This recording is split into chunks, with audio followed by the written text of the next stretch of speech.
Thank you, Madam Chair. Americans increasingly rely on the internet for fundamental aspects of their daily lives. Consumers shop online for products ranging from groceries to refrigerators. They use the internet to commute or to check the weather and traffic before leaving for the office. And they use social media networks to connect with family and friends and as a major source of news and information. When consumers go online, they understandably assume that the reviews of the products that they buy are real, that the people on their social networks are human, and that the news and information they're reading is accurate. And unfortunately, that is not always the case. Online actors, including nation states, companies, and individual fraudsters, are using online tools to manipulate and deceive Americans.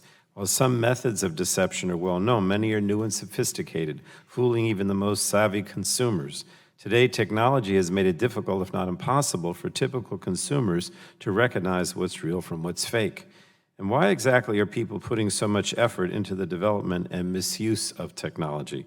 Because they know that trust is the key to influencing and taking advantage of people, whether for social, monetary, or political gain. If bad actors can make people believe a lie, then they can manipulate us into taking actions we wouldn't otherwise take. In some instances, we can no longer even trust our eyes. Videos can be slowed to make someone appear intoxicated. Faces can be photoshopped onto someone else's body. Audio can be edited in a way that a person's words are basically taken out of context. And the extent of such manipulation has become extreme. Machine learning algorithms can now create completely fake videos known as deep fakes that look real. Deepfakes can show real people saying or doing things that they never said or did. For example, face-swapping technology has been used to place actor Nicolas Cage into movies where he never was. Actor-director Jordan Peele created a deepfake supposedly showing President Obama insulting President Trump. The most common use of deepfakes is non-consensual pornography, which has been used to make it appear as if celebrities have been videotaped in compromising positions. And deepfake technology was also used to humiliate a journalist from India who was reporting on an 8-year-old rape victim. Advances in algorithms are also behind the glut of social media bots, automated systems that interact on social media as if they were real people.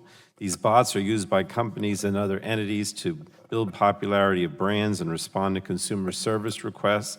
Even more alarming is the use of these bots by both state and non-state actors to spread disinformation, which can influence the very fabric of our society and our politics.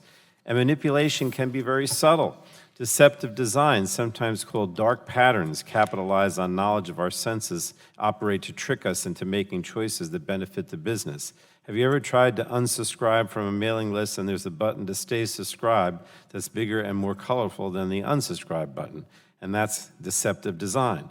Banner ads have been designed with black spots that look like dirt or hair on the screen to trick you into tapping the ad on your smartphone. And there's so many other examples.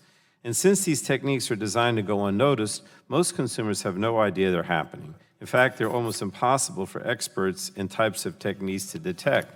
And while computer scientists are working on technology that can help detect each of these deceptive techniques, we're in a technological arms race. As detection technology improves, so does the deceptive technology. Regulators and platforms trying to combat deception are left playing a whack-a-mole. Unrelenting advances in these technologies and their abuse raise significant questions for all of us. What is the prevalence of these deceptive techniques? How are these techniques actually affecting our actions and decisions? What steps are companies and regulators taking to mitigate consumer fraud and misinformation?